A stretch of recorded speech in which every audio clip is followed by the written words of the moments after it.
Hello everyone, welcome to right smart academy. Right smart একাডেমিতে তোমাদের সবাইকে স্বাগত জানাই।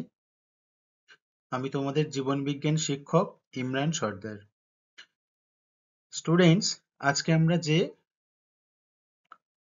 চ্যাপ্টারটা পড়াবো সেটা হলো অষ্টম শ্রেণীর দশম অধ্যায় জীব বৈচিত্র্য, পরিবেশের সংকট ও বিপন্ন প্রাণী সংরক্ষণ। আমরা এই অধ্যায় থেকে কিন্তু অলরেডি 3টি ক্লাস কমপ্লিট করেছি। আজকে এই অধ্যায়ের চতুর্থ ক্লাস। আমরা ক্লাস শুরু করার আগে তোমরা সবাই বলো কেমন আছো।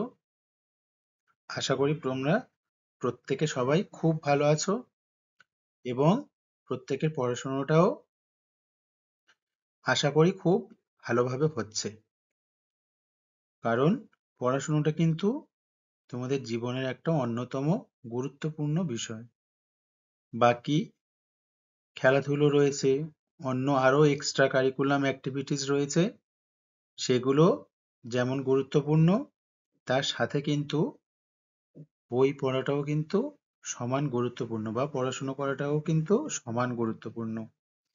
তাই প্রত্যেক দিন নিয়ম অনুযায়ী তোমার যখন ভালো লাগবে, যে সাবজেক্টটা পড়তে ভালো লাগবে, দিনের নির্দিষ্ট সময়ে কিন্তু সেগুলো তোমাদের থেকে পড়ে ফেলতে হবে বা পড়াশুনো করতে হবে। পড়াশুনো না করলে ভালো স্কোর করতে পারবে না, ভালো মার্কস আসবে না।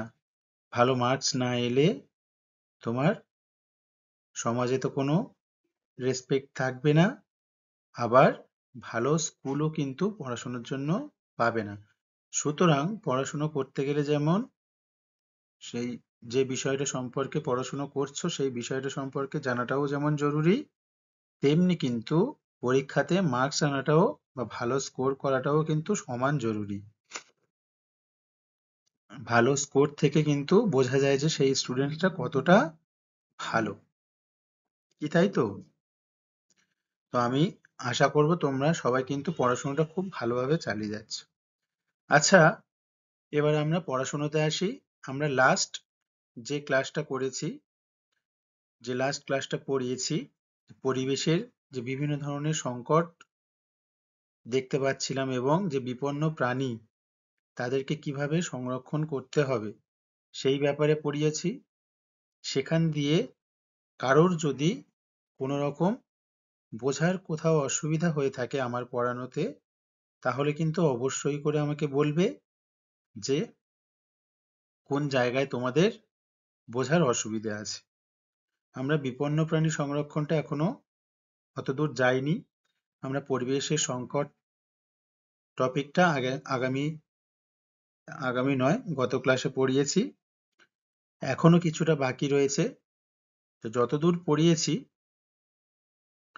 আমরা পরিবেশের বন সম্পর্কে পড়েছিলাম এবং বনাঞ্চল যে ভবিষ্যতে সংকটের মুখোমুখি হচ্ছে সেইটা সম্পর্কে আমরা পড়েছিলাম। তো সেই ক্লাসটা আশা করি সবাই পড়াশুনো করে এসেছো। কি সবাই পড়াশুনো করে এসেছো তো? কোয়েশ্চেন ধরলে পারবে সবাই? আচ্ছা, কনফিডেন্স তো রয়েছে, হ্যাঁ বলছো যখন সবাই। তাহলে সেখান দিয়ে যদি কারো কোনো অসুবিধে থাকে তবে আমাকে কিন্তু বলো, আমি সেটা সলভ করেই আজকে নতুন ক্লাসটা শুরু করব। তাড়াতাড়ি আমাকে বলো। আচ্ছা, সবাই বলছে বুঝতে পেরেছি, কোনো অসুবিধা নেই। ঠিক আছে, তাহলে আমরা আজকে আমাদের নতুন ক্লাসটা এখান দিয়ে শুরু করছি। দেখো, এই ছবিগুলো থেকে দেখে তোমাদের কি মনে হচ্ছে? এই ছবিগুলো আগে একবার ভালো করে দেখে নাও। এখানে বিভিন্ন কালারিং কিছু মাছ রয়েছে, বিভিন্ন ধরনের। তারপরের ছবিটাতেও খানিকটা সেরকম।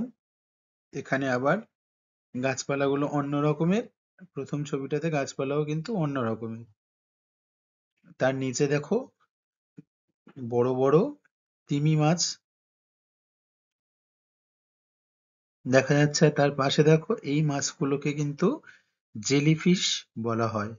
জেলিফিশের বিভিন্ন প্রজাতি রয়েছে।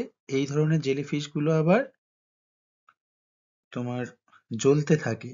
জলের মধ্যে দেখবে যেন এক ধরনের আলো বিচ্ছুরিত হচ্ছে এই ধরনের মাছগুলো থেকে। এগুলো প্রত্যেকটা, এখানে যে ছবিগুলো দেখছো প্রত্যেকটা কিন্তু সমুদ্রের নিচে বিভিন্ন ধরনের সামুদ্রিক জীবের যে বসবাস বা সামুদ্রিক জীবের যে বৈচিত্র্য, সেটা কিন্তু এই কয়েকটা ছবিতে ফুটে উঠছে। কি তাই তো? এখানে দেখো সমুদ্রের নিচে এক ধরনের শৈবাল জাতীয় গাছ, তার আশেপাশে বিভিন্ন ধরনের মাছ ঘোরাফেরা করছে। এখানেও এটা দেখো বিভিন্ন ধরনের ছত্রাক জাতীয় গাছ আছে, শৈবাল জাতীয় গাছ আছে, তার আশেপাশে আবার নানান প্রজাতির মাছেরা রয়েছে। এই যে পুরো সিনারিওটা, এগুলো কিন্তু একটা সমুদ্রের নিচে যে জীবন, সেটা কিন্তু এই ছবিগুলোর দ্বারা বোঝা যায়। তাহলে আমরা এই টপিকটা নিয়েই আজকে কিন্তু আমাদের ক্লাস। আমরা এতদিনে কি দেখলাম? বিভিন্ন বন এবং বনাঞ্চল সম্পর্কে পড়লাম, এবং বনাঞ্চল কিভাবে আস্তে আস্তে কমে আসছে বা সংকুচিত হয়ে যাচ্ছে, এবং আগামী 100 বছরের মধ্যে আমরা গেস করতে পারছি বা বুঝতে পারছি যে বনাঞ্চল এভাবে যদি ধ্বংস হতে থাকে তাহলে কিন্তু শেষ হয়ে যাবে। এবার বনাঞ্চল যেমন একটা পরিবেশের জীববৈচিত্র্যের একটা গুরুত্বপূর্ণ অংশ, তেমনি সমুদ্র আমাদের, আমরা কি জেনেছি না আমাদের পৃথিবীতে 3 ভাগ জল এবং 1 ভাগ স্থল। সেই 1 ভাগ স্থলের 1/3 হলো বনাঞ্চল নিয়ে তৈরি।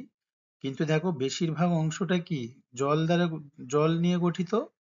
সেই জলে নদী, পুকুর, খাল, বিল, সমুদ্র, হ্যাঁ, নদ, নদী, হ্রদ ইত্যাদি এই জলের মধ্যে পড়ছে।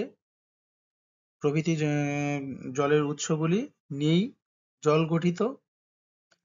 তা যেমন পুকুরের মধ্যে যেমন জীববৈচিত্র্য লক্ষ্য করা যায়, পুকুরের নিচে, নদীর নিচে যেমন জীববৈচিত্র্য লক্ষ্য করা যায়, তেমনি সমুদ্র হলে সবচেয়ে বড় জলাধার। কি তাই তো? সমুদ্র সবচেয়ে বড় জলাধার। সবচেয়ে বেশি জল কোথায় থাকে? সমুদ্রে থাকে। সবচেয়ে বেশি গভীর কি? সমুদ্র। সেই জন্য আমরা আজকে যে সমুদ্রের মধ্যে বা সমুদ্রের নিচে যে জীবন রয়েছে বা যে জীব বৈচিত্র্য সমুদ্রের নিচে গড়ে উঠেছে, আমরা আজকে সেটা নিয়ে দেখব বা আলোচনা করব। দেখো তাহলে শুরু করি। সমুদ্রের নিচের জীবন। দেখো সমুদ্র তোমরা অনেকেই দেখেছো, আর সমুদ্রের ধার থেকে ঝিনুক ও নিশ্চয়ই কুড়িয়েছো। ওই ঝিনুক গুলো আসলে এক ধরনের সামুদ্রিক প্রাণীর খোলক। তোমাদের মধ্যে সবাই না হলেও অনেকেই কিন্তু সমুদ্র ঘুরেছো, দীঘা গিয়েছো বেশ, হতে পারে তোমাদের মধ্যে কেউ দীঘা থেকে ঘুরে এসেছো। দীঘা একটা কিন্তু সমুদ্র সৈকত। সেই সমুদ্র সৈকতে নিশ্চয়ই তোমরা যারা গিয়েছো তারা নিশ্চয়ই ঝিনুক কুড়িয়েছো বা ঝিনুক দেখেছো। সেই ঝিনুকগুলো তাহলে আসলে এক ধরনের কি না সামুদ্রিক প্রাণীর খোলক। সেই ঝিনুকের মধ্যে কিন্তু আমরা যে জিনিসটাকে ঝিনুক বলি, সেই ঝিনুক বা ওই ঝিনুকগুলো তাহলে কি এক ধরনের সামুদ্রিক প্রাণীর খোলক। ওই সামুদ্রিক প্রাণীটা কিন্তু ওই ঝিনুকের মধ্যে, ওই খোলকের মধ্যে থাকে। দেখো শক্ত খোলকটা প্রাণীটার নরম দেহকে রক্ষা করত। তাহলে যে উপরে শক্ত খোলকটা দেখে আমরা বলি যে এটা একটা ঝিনুক, সেই শক্ত খোলকের নিচে কিন্তু আসলে প্রাণীটার বসবাস করে। যে ঝিনুক যে প্রাণীটা, সেই প্রাণীটা কিন্তু সেই শক্ত খোলকের মধ্যে বসবাস করে। কেন? শক্ত খোলকটা কি হিসেবে কাজ করে? তাহলে সেই প্রাণীটার নরম দেহকে রক্ষা করতে সাহায্য করে। আমাদের চারপাশে যেমন নানা ধরনের জীবেরা বাস করে, সমুদ্রেও তেমনি বাস করে অনেক ধরনের উদ্ভিদ আর প্রাণী। আমরা যেমন যেমন ঝিনুকের উদাহরণ দিলাম, এই ঝিনুকেরও কিন্তু আবার অনেক প্রজাতি রয়েছে, বিভিন্ন ধরনের ঝিনুক রয়েছে। আমাদের পুকুরে যেগুলো হয়, যেগুলো হাঁস খায়, সেগুলোকে আমরা কি বলি? লোকাল ল্যাঙ্গুয়েজে বা লোকাল ভাষায় গেড়ি বলে থাকি। অনেকে অনেক জায়গায় অনেক রকম বলে থাকতে পারে, আশা করি তোমরা বুঝতে পারছো। তো সেটাও আবার একটা ঝিনুকের প্রজাতি। তার বাইরেও শক্ত খোলক থাকে এবং ভিতরে যে প্রাণীটা থাকে তার দেহটা কিন্তু অনেকটাই নরম। এইরকম অনেক প্রজাতির ঝিনুক রয়েছে কিন্তু। আমার বলার উদ্দেশ্য একটাই, আমি শুধু ঝিনুক দিয়ে উদাহরণটা দিলাম। সমুদ্রের ধারে এরকম প্রচুর কিন্তু জীবের বসবাস রয়েছে। তাহলে কি বলছে, আমাদের চারপাশে যেমন নানা ধরনের জীবেরা বাস করে, সমুদ্রেও তেমনি বাস করে অনেক ধরনের উদ্ভিদ আর প্রাণী। তাহলে আমাদের আশেপাশে পরিবেশে যেমন আমাদের চারপাশে যেমন অনেক ধরনের উদ্ভিদ এবং প্রাণীর বসবাস আমরা যেমন লক্ষ্য করি, তেমনি কিন্তু সমুদ্রের উপরে এবং সমুদ্রের নিচেও কিন্তু অনেক ধরনের উদ্ভিদ আর প্রাণী বাস করে। আচ্ছা, এসো এবারে সমুদ্র আর সমুদ্রের জীবদের চেনা আর জানার চেষ্টা করি। আচ্ছা, এবার আমরা সমুদ্র সম্পর্কে জানবো এবং সমুদ্রের মধ্যে যে জীবেরা বসবাস করছে তাদেরকে আমরা চিনতে এবং জানতে চেষ্টা করি। দেখো, সমুদ্র আর সমুদ্রের জীবদের সম্বন্ধে জানার প্রথম ধাপটাই হলো সমুদ্রকে চেনা। তাহলে সমুদ্র এবং সমুদ্রের জীবদের সম্বন্ধে জানার প্রথম স্টেপ বা প্রথম ধাপ কি হলো, সেই সমুদ্রটা সম্পর্কে চিনতে হবে। সমুদ্রের জল আবার বিভিন্ন রকমের হয়। কোথাও জল অতিরিক্ত লবণাক্ত, কোথাও সামান্য লবণাক্ত, আবার কোথাও কোথাও মিঠে জলের আবার সমুদ্রও কিন্তু রয়েছে। তো এই ধরনের, তাহলে আগে সেই সমুদ্রের জীব সম্পর্কে জানতে গেলে সেই সমুদ্রটাকে সম্পর্কে আমাদের ভালো করে জানতে হবে। দেখো, তোমাকে কোনো একটা, মনে করো তোমাকে কোনো একটা জানে মানে কোনো একটা গাড়ি যেটাকে বলি, স্থলে যে স্থলে অনেক ধরনের যানবাহন চলে। আমরা বলি কি, গাড়িটাকে আবার যানবাহনও বলি, সেই যানবাহনটাকে ছোট করে যানও বলতে পারি। বলে না, আকাশ যানে চাঁদে গিয়েছে অমুক ব্যক্তি বা অমুক বৈজ্ঞানিক, আকাশ যান করে চাঁদে গেছে। তাহলে সেই যান মানে কিন্তু গাড়ি, আকাশ গাড়ি করে চাঁদে গেছে। তো এখানে দেখো, তোমাকে কোনো একটা যানে, মনে করো এটা ধরো, তোমাকে কোনো একটা যানে করে আস্তে আস্তে সমুদ্রের গভীরে নামিয়ে দেওয়া হতে লাগলো। তাহলে এক ধরনের গাড়ি রয়েছে, মনে করো সেই গাড়িটাতে তোমাকে, সেই গাড়িটার মধ্যে তোমাকে আস্তে আস্তে করে সমুদ্রের গভীরে নামিয়ে দেওয়া হলো। এবং সেই গাড়িটা কেমন ভাবে তৈরি দেখো, গাড়িটির জানালাগুলো কাঁচের মতো স্বচ্ছ জিনিস দিয়ে তৈরি, যাতে করে তুমি সেই সমুদ্রের আশেপাশে কি ঘটছে বা কারা চলাফেরা করছে বা কেমন ধরনের প্রাণী, কেমন ধরনের উদ্ভিদ সমুদ্রের নিচে বা সমুদ্রের নিচে কেমন ধরনের পরিবেশ রয়েছে, সেটা যাতে তুমি কি করো না, দেখতে পাও। সেই জন্য সেই এমন একটা যানে করে তোমাকে সমুদ্রের গভীরে নামিয়ে দেওয়া হলো, যে গাড়িটির বা যে যানের কাঁচের মতো স্বচ্ছ জিনিস দিয়ে জানালাগুলো তৈরি। সমুদ্রের যত গভীরে নামবে, জলের গভীরতা বাড়ার সঙ্গে সঙ্গে জলের চাপও বেড়ে যাবে।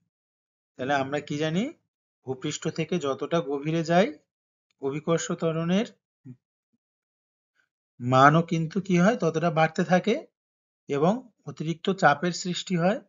ঠিক সমুদ্রের ক্ষেত্রেও তাই, সমুদ্রে যত গভীরে নামবে, জলের গভীরতা বাড়ার সঙ্গে সঙ্গে জলের চাপ কিভাবে বেড়ে যাবে, চারিদিক দিয়ে জল তোমাকে প্রেসার দেবে।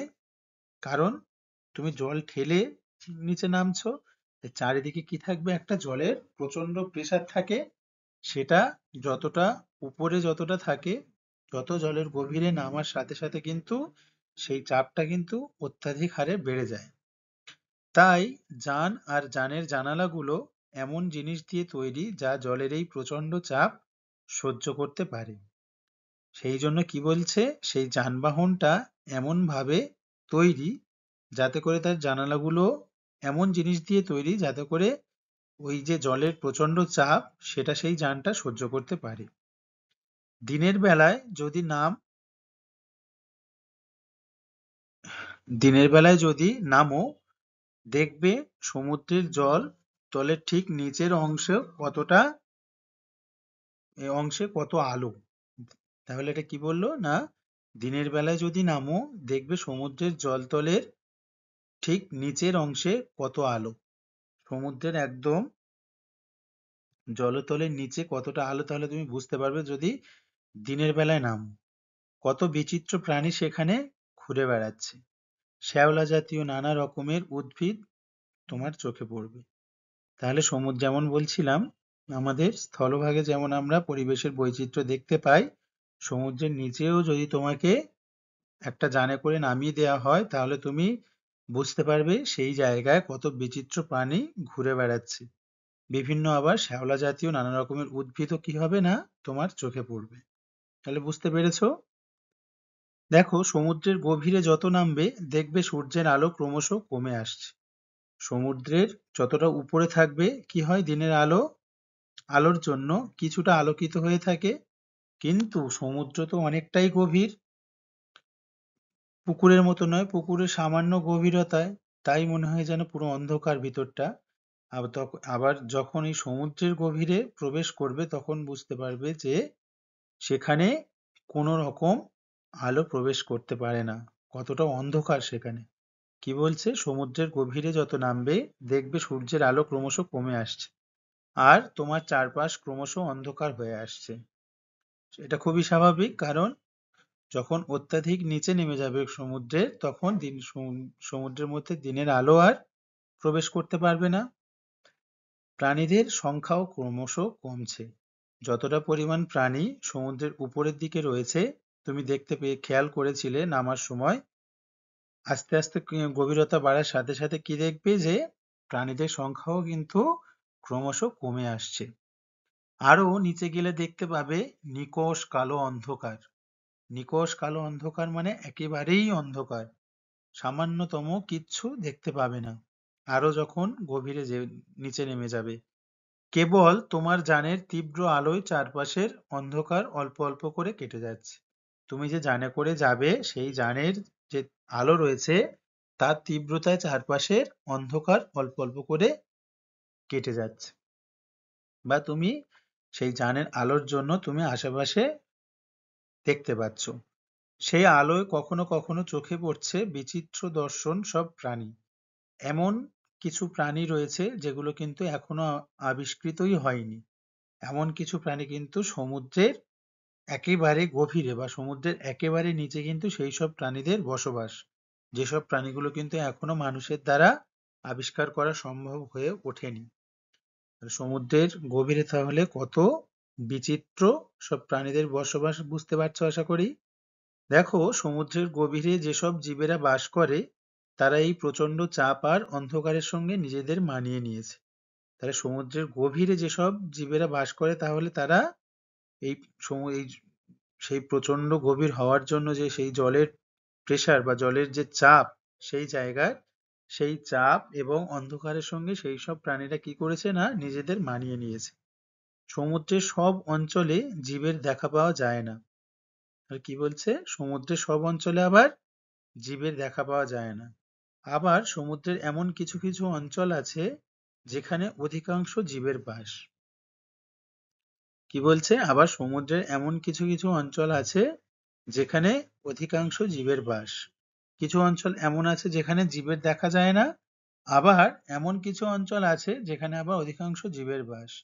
যেসব সমুদ্রে প্রবাল প্রাচীর থাকে সেখানে মাছ ও অন্যান্য সামুদ্রিক জীবের বৈচিত্র্য খুব বেশি। প্রবাল প্রাচীর হচ্ছে এক ধরনের শ্যাওলা জাতীয় গাছ, যেখানটায় এই প্রবাল প্রাচীর যেখানে বেশি দেখা যায় সেখানে কিন্তু মাছ এবং অন্যান্য সামুদ্রিক জীবের বৈচিত্র্য বেশি দেখা যায়, কারণ সেই ধরনের জীবেরা এই ধরনের প্রবাল প্রাচীর বা শ্যাওলা জাতীয় গাছ পছন্দ করে বাস করার জন্য। তাহলে বুঝতে পেরেছো যে সমুদ্রের অত্যাধিক গভীরে কেমন পরিবেশে জীবেরা বসবাস করছে। দেখো, সমুদ্রের বিভিন্ন অঞ্চলে জীবনের বৈচিত্র্য। জোয়ারের সময় জল যতদূর পর্যন্ত বেড়ে যায় আর ভাটার সময় যতদূর অবধি জল নেমে যায়, তার মাঝের যে অঞ্চল সেখানে দেখা মেলে নানা জীবের। ভালো করে দেখো, জোয়ারের সময় কি হয়, জল অনেকটা দূর উপরে উঠে আসে, আর ভাটার সময় কি হয়, জল অনেকটা নিচে নেমে যায়। সেই উপরে যতটা জল উঠে আসে আর যতটা নিচে নেমে যায় তার যে মাঝের অবস্থা, মাঝে যখন জলটা থাকে সেই অঞ্চলে দেখা মেলে নানা জীবের, যেমন লাইকিন, শ্যাওলা, শামুক, ঝিনুক, তারা মাছ, সাগর কুসুম, কাঁকড়া ইত্যাদি। এই লাইকেন, শ্যাওলা এগুলো কিন্তু এক এক ধরনের উদ্ভিদ। আর শামুক, ঝিনুক এরা আবার কি না প্রাণী। তারা মাছ, সাগর কুসুম, কাঁকড়া ইত্যাদি প্রাণী এবং এই লাইকেন, শ্যাওলা ইত্যাদি উদ্ভিদ। কিন্তু কোন জায়গায় বেশি দেখা যায় না, যখন জোয়ার এবং ভাটা হয়, সেই জোয়ার এবং ভাটার মধ্যেখানে যে অংশটা বা যে অঞ্চলটা, সেখানে দেখা যায় এই সমস্ত নানান জীবের। মহীসোপানের উপরে জলময় যে অঞ্চল, সেখানেও বিভিন্ন ধরনের সামুদ্রিক জীবের দেখা পাওয়া যায়। মহীসোপানটা কি? দেখো, সমুদ্রে ডুবে থাকা মহাদেশের অংশ। তাহলে মহীসোপান কি? সমুদ্রে ডুবে থাকা মহাদেশের অংশ। তাহলে এই মহীসোপানের উপরে জলময় যে অঞ্চল, সেখানেও বিভিন্ন ধরনের সামুদ্রিক জীবের দেখা পাওয়া যায়। তাহলে মহীসোপানটা কি ভালো করে মনে রাখবে, সমুদ্রে ডুবে থাকা মহাদেশ, এমন একটা জায়গা যেটা সমুদ্রের মধ্যে ডুবে রয়েছে, অথচ সেখানে অনেক জলজ উদ্ভিদ, অনেক প্রাণী সেখানে কিন্তু দেখতে পাওয়া যায়। তো সেই সমস্ত জায়গাকে কি বলে না, মহীসোপান। দেখো, এখানে জলের তলায় কেল্পের অরণ্য আর সামুদ্রিক ঘাসের তৃণভূমিতে দেখা পাওয়া যায় স্পঞ্জ আর অন্যান্য অমেরুদণ্ডী প্রাণী, ছোট মাছ, সামুদ্রিক কচ্ছপ, সি কাউ, সি হর্স আর ছোট ছোট সামুদ্রিক চিংড়ির। তাহলে দেখো এখানে কি বলছে, এখানে জলের তলায় কেল্প। কেল্পটা কি? কেল্প হলো এক ধরনের শৈবাল জাতীয় গাছ, এক ধরনের শ্যাওলা বলতে পারো, আবার শৈবালকে আমরা শ্যাওলা বলি। তো এক ধরনের শ্যাওলা জাতীয় গাছ, অনেকটা ফিতে আকারের হয়। হ্যাঁ, এদের শাখা প্রশাখা অনেকটা ফিতে আকারের। কি বলছে, এখানে জলের তলায় কেল্পের অরণ্য আর সামুদ্রিক ঘাসের তৃণভূমিতে দেখা পাওয়া যায় স্পঞ্জ আর অন্যান্য অমেরুদণ্ডী প্রাণী। অমেরুদণ্ডী প্রাণী, ছোট মাছ, সামুদ্রিক কচ্ছপ, সিকাও এক ধরনের প্রাণী, সি হর্সও এক ধরনের প্রাণী, আর ছোট ছোট সামুদ্রিক চিংড়ির। তাহলে বুঝতে পারলে এই অঞ্চলে কি কি দেখতে পাওয়া যায়। কেল্প হলো আসলে এক ধরনের সামুদ্রিক শ্যাওলা, যেটা বললাম, কেল্প হলো এক ধরনের সামুদ্রিক শ্যাওলা। খালি চোখে দেখা যায় না এমন আণুবীক্ষণিক জীবেরও বাস আছে এই অঞ্চলে। তাহলে এই অঞ্চল বলতে কোথায় না, মহীসোপান, যে এক ধরনের মহাদেশ যেটা সমুদ্রের নিচে ডুবন্ত অবস্থায় থাকে, কিন্তু সেখানে এই বিভিন্ন প্রজাতির বিভিন্ন রকমের অমেরুদণ্ডী প্রাণী এবং বিভিন্ন ধরনের উদ্ভিদ, যেমন স্পঞ্জ, হ্যাঁ, ঘাসের তৃণভূমি, কেল্পের অরণ্য বা কেল্পের বন। কেল্প মানে কি? এক ধরনের সামুদ্রিক শ্যাওলা, এদের প্রচুর পরিমাণে দেখতে পাওয়া যায়। আবার বিভিন্ন আণুবীক্ষণিক জীব, যেগুলো খুবই ছোট ছোট, যেগুলো অণুবীক্ষণ যন্ত্রের সাহায্যে দেখা যায়, সেই ধরনের জীবেদেরও কিন্তু এই অঞ্চলে বাস রয়েছে। দেখো, এরপর খোলা সমুদ্রের যে বিস্তীর্ণ অঞ্চল, সেখানে জলের বিভিন্ন গভীরতায় বিভিন্ন রকমের মেরুদণ্ডী, যেমন হাঙর, হ্যাচেট মাছ ও অন্যান্য সামুদ্রিক মাছ, তিমি ইত্যাদি, আর অমেরুদণ্ডী প্রাণীদের যেমন জেলিফিশ, সাগর কুসুম, চিংড়ি, কাঁকড়া, স্কুইড, অক্টোপাস, তারা মাছ, সমুদ্র শসা ইত্যাদির দেখা মেলে। কি বলছে, এরপর খোলা সমুদ্রের যে বিস্তীর্ণ অঞ্চল রয়েছে, সেখানে জলের বিভিন্ন গভীরতায় বিভিন্ন রকমের মেরুদণ্ডী প্রাণী, যেমন হাঙর, হ্যাচেট মাছ ও অন্যান্য সামুদ্রিক মাছ এবং তিমি, এই সব মাছগুলো দেখা যায়। আর অমেরুদণ্ডী প্রাণীদের যেমন জেলিফিশ, যেটা আমরা শুরুতে ছবিতে দেখছিলাম, এক ধরনের ফিশ যেগুলো জেলির মতো দেখতে হয়, জেলিফিশ, সাগর কুসুম, চিংড়ি, কাঁকড়া, স্কুইড, অক্টোপাস, তারা মাছ, সমুদ্র শসা, এগুলো হচ্ছে প্রত্যেকটাই সামুদ্রিক মাছ বা প্রাণী, এদের দেখা মেলে। সেটা কোথায় না, সমুদ্রের বিস্তীর্ণ অঞ্চল জুড়ে এদের বসবাস।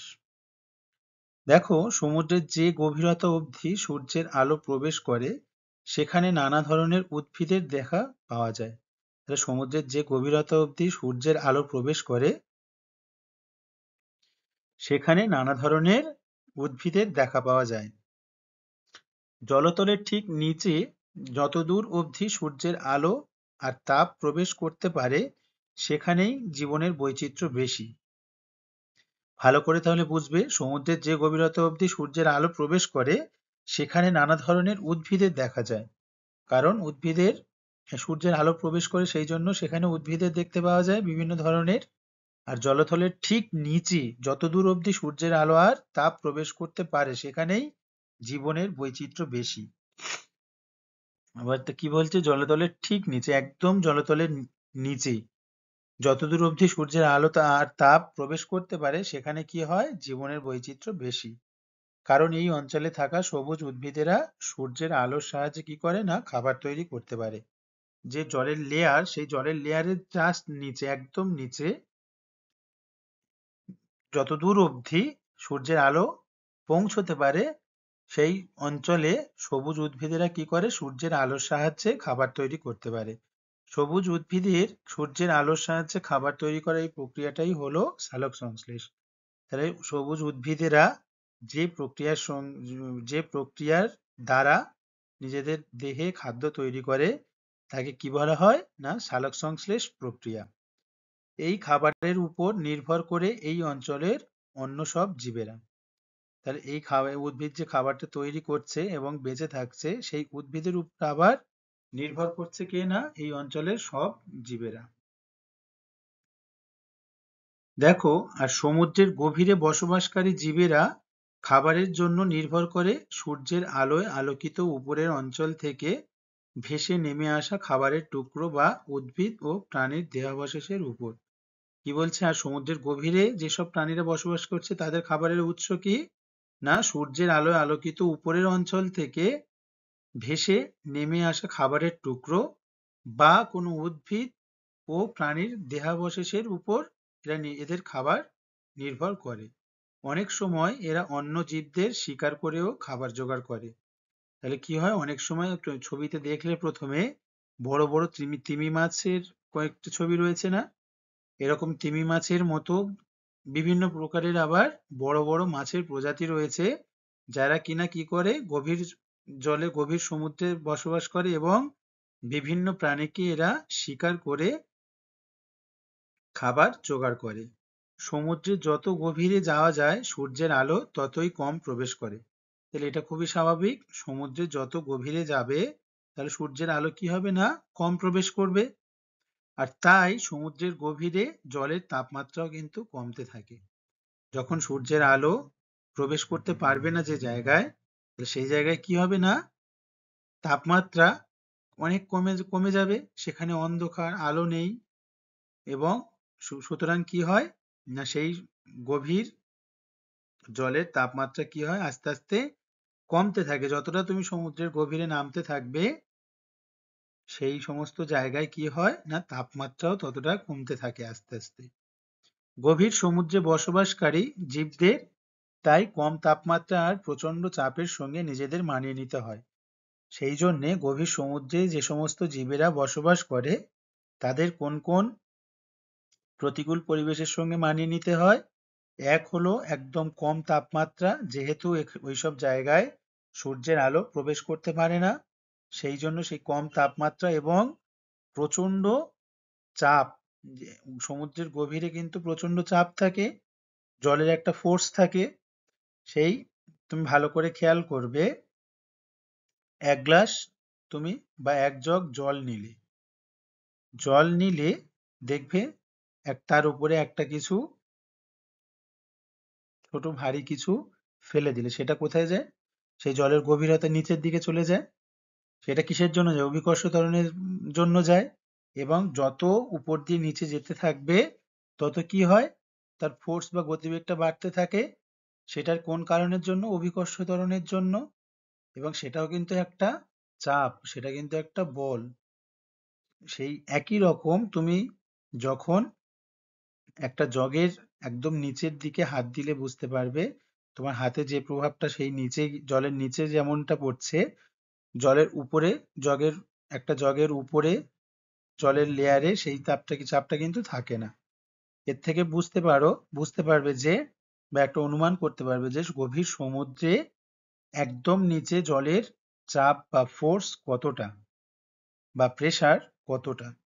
তাহলে সেই সমস্ত জায়গায় যেসব জীবেরা বসবাস করে তাদের কম তাপমাত্রা আর প্রচন্ড চাপের সঙ্গে কিন্তু নিজেদের মানিয়ে নিতে হয়। দেখো বায়োলুমিনেসেন্স, বায়োলুমিনেসেন্স ভালো করে শব্দটা পড়বে এবং বানানটা কিন্তু ভালো করে দেখবে। বায়োলুমিনেসেন্স, ইংলিশে BIOLUMINESCENCE। তাহলে বায়োলুমিনেসেন্স কি জিনিস সেটা আমরা এবার দেখব। দেখো সমুদ্রের গভীরে সূর্যের আলো প্রবেশ না করলেও অন্য এক ধরনের আলোর দেখা পাওয়া যায়। দেখো সমুদ্রের গভীরে সূর্যের আলো প্রবেশ না করলেও কি হয়, অন্য এক ধরনের আলো দেখতে পাওয়া যায়, যার কোনো উত্তাপ নেই। তাহলে বোঝো যে সমুদ্রের গভীরে সূর্যের আলো তো প্রবেশ করতে পারে না, কিন্তু সূর্যের আলো প্রবেশ না করতে পারলেও এক ধরনের আলো কিন্তু সমুদ্রের গভীরে দেখতে পাওয়া যায়, কিন্তু আবার যার কোনো উত্তাপ নেই বা তার থেকে কোনো তাপমাত্রা বেরিয়ে আসে না। একে বলে বায়োলুমিনেসেন্স। তাহলে সমুদ্রের গভীরে সূর্যালোক ছাড়া আর একটা যে আলো দেখতে পাওয়া যায় তাকে কি বলা হয়, বায়োলুমিনেসেন্স। ভালো করে মুখস্থ করবে, কিন্তু এটা ইম্পর্টেন্ট একটা টপিক।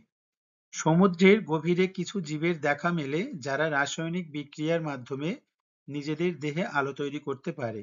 এরা হলো বায়োলুমিনেসেন্ট জীব। তাহলে যে আলো দেখতে পাওয়া যায় তাকে বায়োলুমিনেসেন্স বলে। আর যে সমস্ত জীবের মধ্যে এই ধরনের আলো দেখতে পাওয়া যায় সেই সমস্ত জীবদেরকে কি বলে, বায়োলুমিনেসেন্ট। সেন্স আর সেন্টের মধ্যে কিন্তু পার্থক্য আছে। এই বায়োলুমিনেসেন্স বলে হচ্ছে যে আলোটা আমরা দেখতে পাই সমুদ্রের মধ্যে সেটাকে বায়োলুমিনেসেন্স বলছি। আর বায়োলুমিনেসেন্ট যে বলছি কাদেরকে, না সেই সমস্ত জীবদেরকে যাদের দেহে এই ধরনের আলো দেখতে পাওয়া যায়। এবং এই ধরনের আলো কিভাবে দেখতে পাওয়া যায়, সমুদ্রের গভীরে কিছু জীবের দেখা মেলে যারা রাসায়নিক বিক্রিয়ার মাধ্যমে নিজেদের দেহে আলো তৈরি করতে পারে। তাহলে কিভাবে আলো তৈরি করতে পারে, না রাসায়নিক বিক্রিয়ার মাধ্যমে। সেই সমস্ত জীবেদের কি বলে, বায়োলুমিনেসেন্ট জীব। বুঝতে পেরেছো তাহলে? দেখো বায়োলুমিনেসেন্স কথাটার উৎপত্তি কিভাবে হয়েছে দেখে নেওয়া যাক। গ্রিক শব্দ বায়োস, BIOS, বায়োস মানে হচ্ছে জীবিত। আর ল্যাটিন শব্দ লুমেন, লুমেন কথার অর্থ হলো আলো বা লাইট, অর্থাৎ জীবের থেকে আসা আলো। তাহলে বায়োলুমিনেসেন্স কথাটি কিভাবে এসেছে, গ্রিক শব্দ বায়োস যার অর্থ হলো জীবিত, আর ল্যাটিন শব্দ লুমেন যার অর্থ হলো আলো, অর্থাৎ জীবের থেকে আসা আলো। বায়োলুমিনেসেন্স মানে কি, জীবের থেকে আসা আলো। বায়োলুমিনেসেন্ট জীবদের দেহে এক ধরনের প্রোটিনের সঙ্গে যুক্ত রঞ্জক পদার্থ থাকে, সেটা কি, লুসিফেরিন। দেখো বায়োলুমিনেসেন্ট যে জীব যাদের দেহে এই ধরনের আলো দেখতে পাওয়া যায় তাদেরকে আমরা বায়োলুমিনেসেন্ট জীব বলি। তাহলে সেই বায়োলুমিনেসেন্ট জীবদের দেহে এক ধরনের প্রোটিনের সঙ্গে যুক্ত রঞ্জক পদার্থ থাকে, তাকে কি বলছি, লুসিফেরিন। এটা এক ধরনের রঞ্জক পদার্থ। আর থাকে এক ধরনের উৎসেচক যেটাকে বলছি লুসিফারেজ। উৎসেচকটার নাম কি, লুসিফারেজ।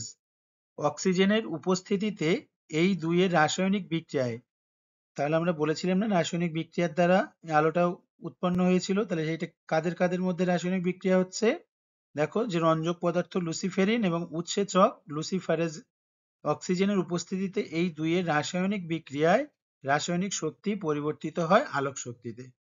তাহলে এদের রাসায়নিক বিক্রিয়া কি হচ্ছে, আলো তৈরি হচ্ছে ওই সমস্ত জীবদের, তৈরি হয় ঠান্ডা আলো বা বায়োলুমিনেসেন্স। ঠান্ডা আলো বলা হয় এদেরকে, বায়োলুমিনেসেন্সকে, কারণ এই আলো থেকে কোনো উত্তাপ বের হয় না। অবশ্যই বায়োলুমিনেসেন্ট প্রাণীদের দেহে এই দুটো পদার্থ থাকে এমন কিন্তু নয়। বায়োলুমিনেসেন্ট প্রাণীদের দেহে যে এই দুটো পদার্থ থাকতেই হবে এমন কিন্তু নয়। দেখো কোনো কোনো প্রাণীরা এই আলো তৈরির জন্য অন্য কিছু আলো উৎপাদনকারী ব্যাকটেরিয়ার সঙ্গে বন্ধুত্ব পাতায়, অর্থাৎ তাদের সঙ্গে মিথজীবী সম্পর্ক গড়ে তোলে। আবার কোনো কোনো প্রাণীরা কি করে, এই আলো তৈরি করার জন্য কিছু আলো উৎপাদনকারী ব্যাকটেরিয়ার সঙ্গে কি করে, বন্ধুত্ব পাতায়, অর্থাৎ তাদের সঙ্গে মিথজীবী সম্পর্ক গড়ে তোলে। মিথজীবী সম্পর্ক মানে সেই, আমি, সোজা কথায়, আমি তোকে থাকতে দেব, তুই আমাকে টাকা দিবি, মানে এরকম একে অপরের উপকারে লাগা, এটাকে বলা হয় মিথজীবী সম্পর্ক। তাহলে যে প্রাণীটা আলো উৎপাদন করতে চাইছে সে এবং যে আলো উৎপাদনকারী ব্যাকটেরিয়া, এই দুজনের মধ্যে মিথজীবী সম্পর্ক গড়ে ওঠে। বেশিরভাগ বায়োলুমিনেসেন্ট জীবদের দেখা মেলে কোথায়? সমুদ্রের 200 থেকে 1000 মিটার গভীরতায়। তাহলে বেশিরভাগ বায়োলুমিনেসেন্ট জীবদের কোথায় দেখতে পাওয়া যায়? না, সমুদ্রের 200 থেকে 1000 মিটার গভীরতায়। বায়োলুমিনেসেন্স এই জীবদের নানাভাবে সাহায্য করে। এই যে আলো তৈরি হয় এই সমস্ত জীবদের দেহে, এটা সেই জীবদের কি করে? নানাভাবে সাহায্য করে। কিভাবে সাহায্য করে? যেমন খাবার খোঁজা, খাদ্যকে আকর্ষণ করা, ছদ্মবেশ ধারণ, আত্মরক্ষা ইত্যাদি। দেখো, যখন তার দেহে এরকম আলো দেখতে পাওয়া যাবে দূর থেকে, অনেক প্রাণী কি হবে? আকর্ষিত হবে এবং তার দিকে ছুটে আসবে এবং সে সেটার ফায়দা নিয়ে নিজের খাদ্য ভোজন করতে পারবে। সেটা তাদেরকে সাহায্য করে। দেখো, খাদ্যকে আকর্ষণ করা আর ছদ্মবেশ ধারণ করা। কিছু কিছু জায়গায় আছে দেখবে, যখন সে বিপদের মুখে, যখন সে অন্য কোনো প্রাণীর শিকার, সেই সময় সে তার ছদ্মবেশ ধারণ করে এবং সেই প্রাণী থেকে নিজেকে আত্মরক্ষা করতে পারে। তাহলে বুঝতে পারলে বায়োলুমিনেসেন্স কাকে বলছি, বায়োলুমিনেসেন্ট জীব কাদেরকে বলছি, এবং তারা কিভাবে নিজেদের দেহে আলো তৈরি করতে পারে সেটা জানলাম। আশা করি এতদূর অবধি তোমরা বুঝতে পেরেছো সবাই। চলো, ভেরি গুড। তাহলে আজকে আমাদের ক্লাসটা এই অবধি থাকলো। তোমাদের সঙ্গে দেখা হচ্ছে পরবর্তী কোনো ক্লাসে। ততক্ষণের জন্য সবাই ভালো থেকো।